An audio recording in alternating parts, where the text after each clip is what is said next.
불과 30년 전만 해도 슬로바키아는 전 세계 경제학자들로부터 투자의 블랙홀이라 불리며 비웃음 사던 나라였습니다. 독일이랑 일본 조사단조차 여기 공장 지으면 망한다며 외면했던 버려진 땅이었어요. 현재 슬로바키아는 전 세계에서 인구 대비 자동차 생산량 1위 기록하는 제조업 강국으로 변모했습니다.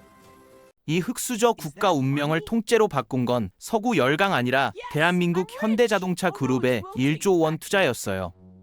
지금부터 모두가 쓰레기 취급하던 땅에 리틀 코리아 건설한 한국의 과감한 투자랑 성공 신화를 파헤칩니다. 1993년 체코슬로바키아 분리 벨벳 2호는 슬로바키아한테는 2호는 아니라 강도질이나 다름없었습니다. 알짜배기 산업이랑 관광지, 핵심 기술자들은 모두 체코가 가져가고 슬로바키아에는 감자밭이랑 낡은 군수공장만 남았어요. 실업률은 20% 돌파했고 청년들은 일자리 찾아 서유럽으로 탈출하는 등 국가적 희망이 사라진 상태였습니다. 외국 기업들한테 슬로바키아는 돈 넣으면 증발해버리는 투자의 블랙홀이자 유럽의 쓰레기통 취급받았죠. 2000년대 초반 자동차 업계 유럽 진출 부이뤘을 때 이게 슬로바키아 살릴 마지막 기회였습니다. 한 슬로바키아 경제학자가 한탄했습니다. 체코가 프라하성이랑 필스너 맥주 다 가져갔어요. 우리한테 남은 건 감자밥뿐입니다. 젊은이들 전부 독일 가서 접시 닫고 있어요. 분리 당시 슬로바키아 GDP가 체코의 3분의 1 수준이었어요. 산업 기반 없고 관광 자원 없고 기술자도 없었습니다. 한 유럽 투자 분석가가 비웃었습니다. 슬로바키아요? 거기 투자하는 건 돈을 쓰레기통에 버리는 거예요. 10년 안에 파산할 나라입니다. 실제로 외국 투자 제로였어요. 아무도 슬로바키아 안 봤습니다. 슬로바키아 정부 초청받은 일본 조사단은 인프라 부족이랑 기술자 부재 등을 이유로 투자를 자살 행위로 규정하고 철수했습니다. 독일 폭스바겐, 아우디 등도 인프라 갖춰진 폴란드나 헝가리로 떠나며 슬로바키아 외면했어요. 당시 유럽 공장 절실했던 한국 현대차 그룹은 남들이 안 가는 황무지에서 기회 보는 역발상 선택했습니다. 정몽구 회장은 단순히 조건 좋은 곳 아니라 우리를 가장 간절하게 원하는 곳으로 가자는 지침 내렸죠. 이는 단순한 비즈니스 넘어 한국인 특유 개척자 DNA가 발동한 결정적 순간이었습니다. 한 일본 조사단원이 보고서에 썼습니다. 슬로바키아는 고속도로도 제대로 없어요. 숙련 노동자 제로입니다. 여기 공장 지으면 물류비만 2배 들어요. 투자 불가입니다. 도요타랑 혼다 전부 폴란드 갔어요. 독일 기업들은 체코랑 헝가리 선택했죠. 한 유럽 컨설턴트가 현대차한테 경고했습니다. 슬로바키아 가지 마세요. 거기는 무덤입니다. 폴란드 가십시오. 근데 정몽구 회장 판단이 달랐어요. 폴란드는 경쟁자 많아. 슬로바키아는 우리밖에 없어. 우리가 1등 하는 거야. 역발상이었습니다. 남들 다 가는데 안 가고 남들 안 가는데 간 거죠. 한 현대차 임원이 회상했습니다. 회장님이 그러셨어요. 한국도 60년 전에는 슬로바키아랑 똑같았다고요. 우리를 믿고 기다려준 나라 가자고 하셨습니다. 당시 줄린다 총리는 한국 경영진한테 토지 무상 제공, 10년간 법인세 면제 등 파격적인 백지 위임장 제시했습니다. 고속도로 뚫고 철도를 공장 앞까지 깔아주겠다는 약속은 자존심 내려놓은 한 국가의 눈물겨운 구애였어요. 슬로바키아한테 한국은 단순한 투자자 아니라 산소호흡기 떼기 직전 나라를 구해줄 구세주였습니다. 2004년 3월 전 세계 우려 속에서 한국은 슬로바키아 북쪽 진리나에 1조 원이라는 거금 베팅했어요. 유럽 언론은 한국이라도 실패할 거라며 저주에 가까운 비관론 쏟아냈습니다.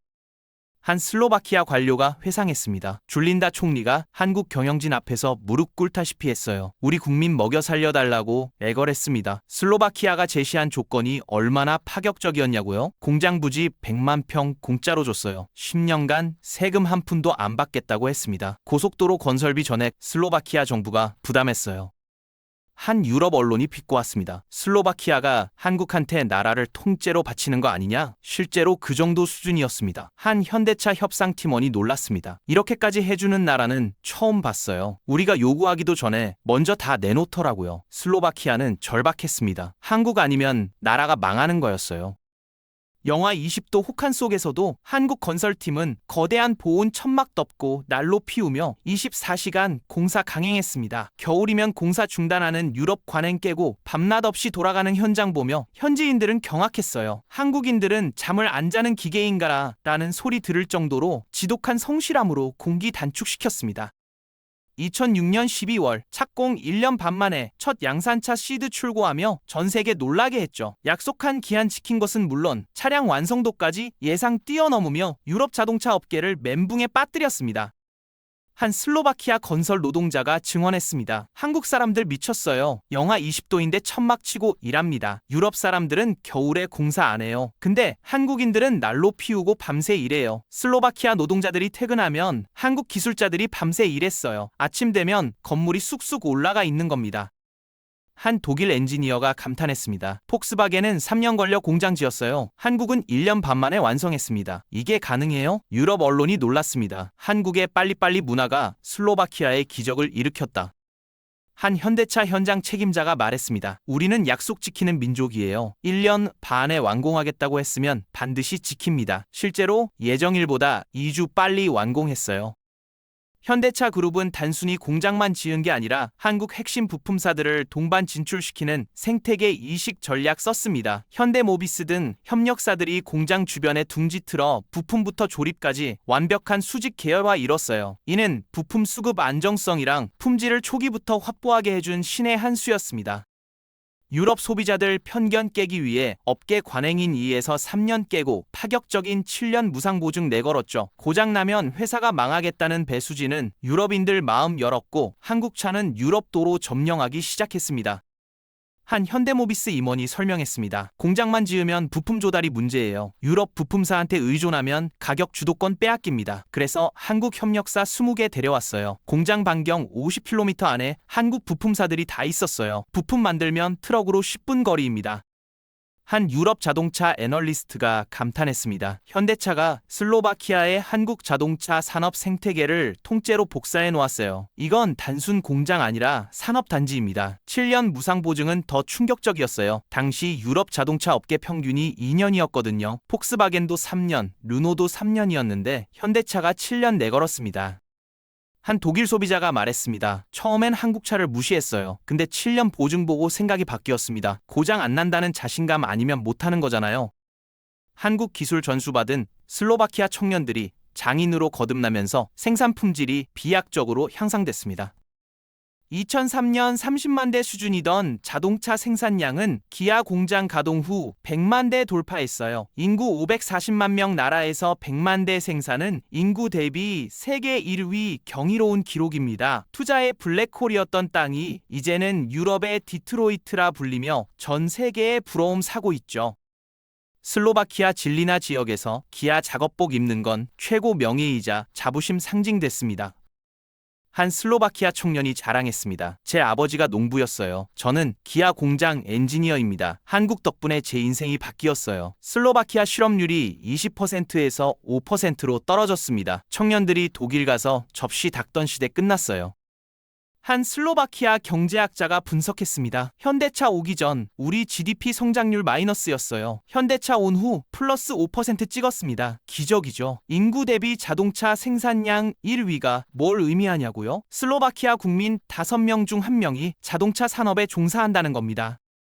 한 유럽 언론이 보도했습니다. 슬로바키아는 이제 자동차 공화국이에요. 거리 다니는 차 절반이 슬로바키아에서 만든 겁니다. 진리나 시내 가면 기아 로고 안 단 건물 찾기 힘들어요. 슬로바키아 사람들이 한국 기업에 열광하는 이유는 단순한 돈 때문 아니라 깊은 정서적 교감에 있습니다. 한국인들은 1950년대 전쟁 폐허 딛고 일어선 자신들 과거를 슬로바키아 절망 속에서 봤어요.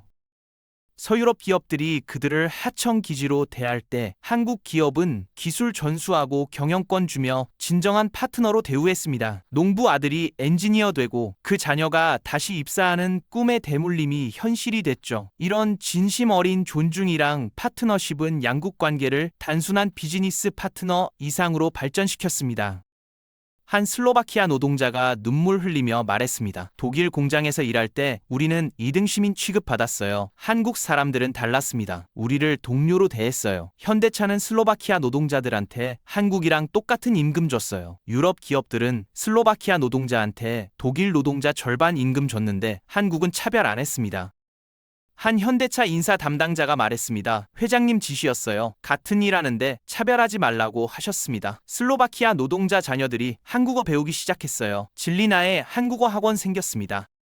한 슬로바키아 학부모가 말했습니다. 우리 아이가 커서 현대차 다닐 거예요. 한국어 배워야죠. 한국 문화센터도 생기고 한국 식당도 쉽게 넘게 생겼어요. 리틀 코리아가 된 겁니다. 최근 에너지 위기랑 안보 불안 속에서 슬로바키아는 다시 한번 한국의 원전이랑 방산협력 요청했습니다. 노후화된 에너지 인프라 교체랑 러시아 가스 의존 탈피 위해 K 원전 도입 적극 추진하고 있어요.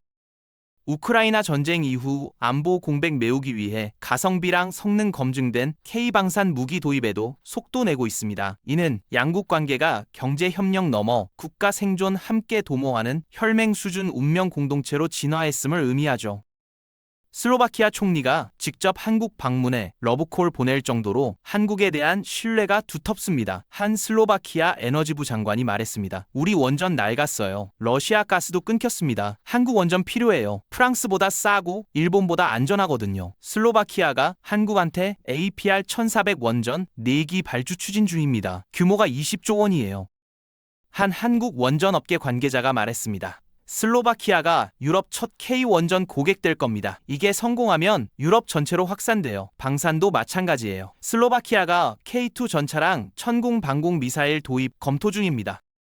한 슬로바키아 국방부 관계자가 설명했습니다. 나토 기준 충족하면서 가격 절반인 무기가 한국 무기예요. 우크라이나 전쟁 보니까 검증도 됐고요. 이제 슬로바키아는 자동차, 원전, 방산 전부 한국이랑 엮여 있습니다. 혈맹 수준이죠.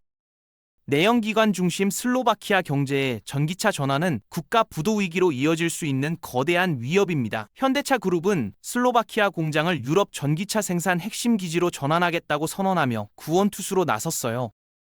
2025년부터 유럽 최초 전기차 전용 라인 가동하고 현지 노동자들한테 배터리 및 소프트웨어 기술 전수하고 있습니다. 이는 슬로바키아 산업 체질 자체를 미래형으로 뜯어고치는 작업으로 국가적 생존 돕는 행보죠.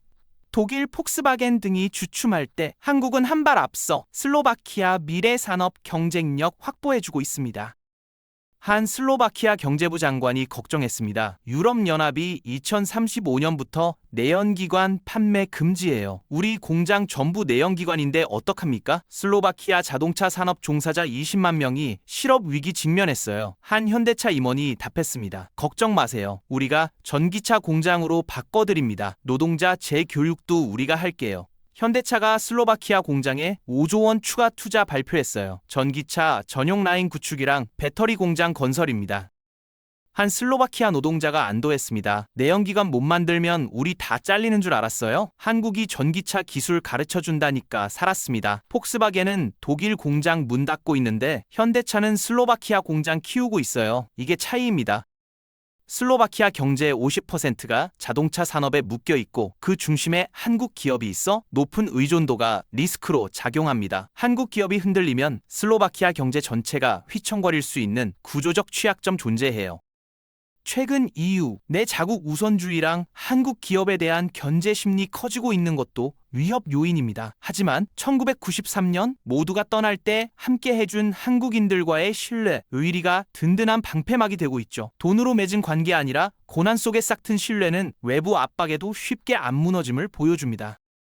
한 유럽 경제 전문가가 경고했습니다. 슬로바키아 경제가 현대차한테 너무 의존해요. 현대차 공장 문 닫으면 슬로바키아 GDP 30% 증발합니다. 실제로 위험한 구조예요. 계란을 한 바구니에 다 담은 겁니다. 한 EU 관료가 견제했습니다. 슬로바키아가 한국 식민지 되는 거 아니냐. 경제 주권 잃었어요. 프랑스랑 독일이 슬로바키아한테 압박 넣고 있습니다. 자국 기업 유치하라고요. 근데 슬로바키아 반응이 재미있어요. 한 슬로바키아 총리가 반박했습니다. 1993년 우리 망할 때 프랑스 어디 있었어요? 독일은요? 한국만 왔습니다. 우리는 한국 안 버려요. 신뢰의 힘입니다. 20년 쌓은 신뢰가 EU 압박 막아주고 있어요. 슬로바키아 기적은 한국인 끈기랑 슬로바키아 간절함이 만나 일으킨 거대한 폭발이었습니다. 선진국들이 계산기 두드릴 때 가능성 보고 베팅한 한국 선택은 수백조 원 가치로 돌아왔어요. 이는 비즈니스 모델 승리 넘어 진심이랑 존중이 한 나라 운명 바꿀 수 있음을 보여준 사례입니다. 쓰레기 취급받던 땅에 리틀 코리아 세운 한국의 도전은 인류사적 드라마였습니다. 슬로바키아는 한국 덕분에 살아났고 한국은 슬로바키아 덕분에 유럽 시장 장악했습니다. 이게 진정한 윈윈입니다.